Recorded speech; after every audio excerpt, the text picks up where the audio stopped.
Hello world, welcome back to the Razor RC, and today we're going to be talking about 5 must-have upgrades for your Kaiju. I've been driving the Kaiju for over a year, testing, tuning it, and wanted to just kind of share what I found with this truck, kind of address the weaknesses and the areas I think are worth upgrading. So we're going to cover those kind of in order of importance. Number one thing you definitely want to do is get this aluminum servo horn.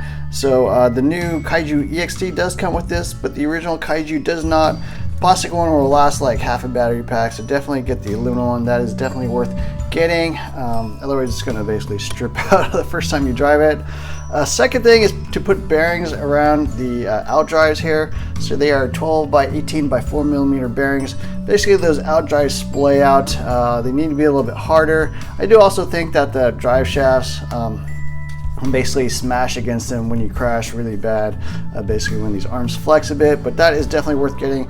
Get a set of all 4. I recommend probably actually running like a pack through this before you put those on. It'll splay it out just a tiny bit and then allow it to kind of fit nicely. If you wait too long, they'll basically splay out too far and it'll be hard to get those on. So one or two packs in, I would definitely put those bearings around the outdrives. Number 3, and probably the biggest weakness of this truck that I think is worth addressing, is basically these upper links or upper turnbuckles. They are pretty weak and snap quite a bit. Even on the newer EXTs, you'll see a lot of people basically snap these links. What I've done is basically replace them with some Tekno pieces.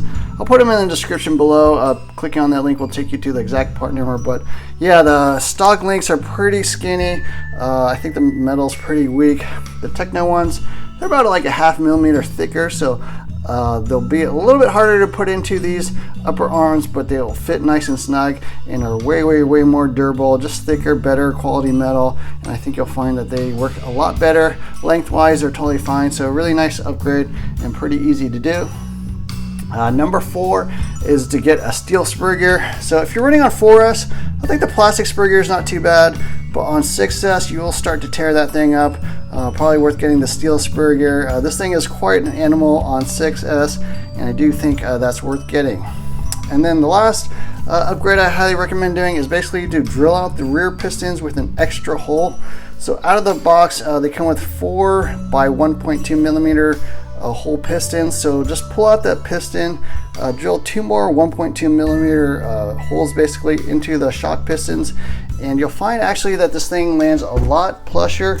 Really the problem with this truck is that not enough holes in the pistons, and it has way too much pack, and what you'll find is that basically when it lands from a big jump, like 5 feet plus in the air, when it lands, rather than actually absorbing that impact, rather than actually turning that energy into heat through the shocks, it'll basically just kind of smack and then bounce right off, and you kind of get that double bounce effect you'll see with the Kaiju once you start jumping this pretty good.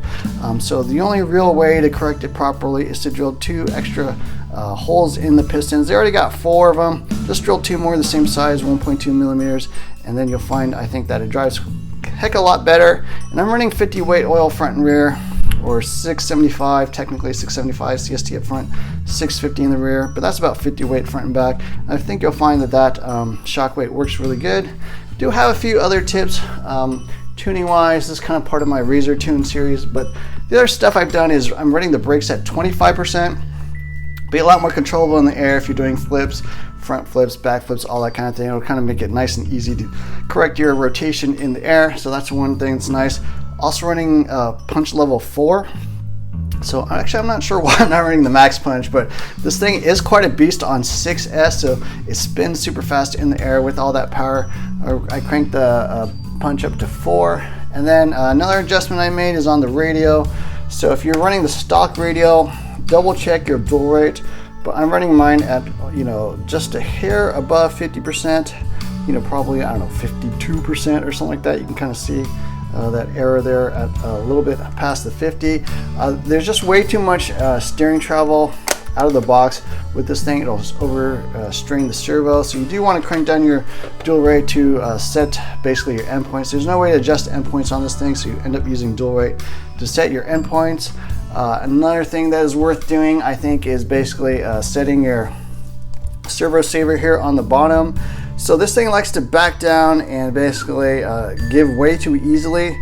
So I think I'm running 3.5 millimeters of basically preload on the servo saver. So that's from the bottom of that castellated little knob and then to the bottom of the actual servo saver. So 3.5 millimeters there, and then put just a tiny drop of CA glue or super glue on there just to kind of hold it in place a little bit. You don't need to put a ton, just the smallest amount you can on that little plastic. That'll hold it in place. Or otherwise it'll back out by itself and be kind of annoying. You could probably put shims on this thing too, but that's kind of the quickest, easiest way. And I think 3.5 millimeters is pretty much perfect for a servo to allow it to give, but not actually break the servo. Other than that, I think, last thing, the shocks. Preload wise, I'm running 1.5 millimeters of preload up front. So just kind of measure that little gap between the top of the shock and that little adjuster. Rear, I'm running actually 0 millimeters of preload, so you don't need any on the back. The springs are totally pretty long. Actually, one thing you might want to do if you find that this thing is still a little too soft for you in the rear, you can actually run Team Corrali medium springs. Those also work pretty well if you want more of a progressive spring that has a little more firmness. These are pretty good. But if you're doing really big jumps or you want a little more tautness in the steering, in the driving of this thing, you could definitely pick up the rear medium springs from Team Corrali, and those fit perfectly actually and work really well. So anyways, that's pretty much it on the Redcat Kaiju. This will apply to the original Kaiju, also the EXT, pretty much same vehicle, just have a little bit longer chassis. But other than that, they're almost identical. Yeah, and I hope this helped you out. Don't forget to hit the like, share, and subscribe buttons. Look for more videos soon. Thanks for watching.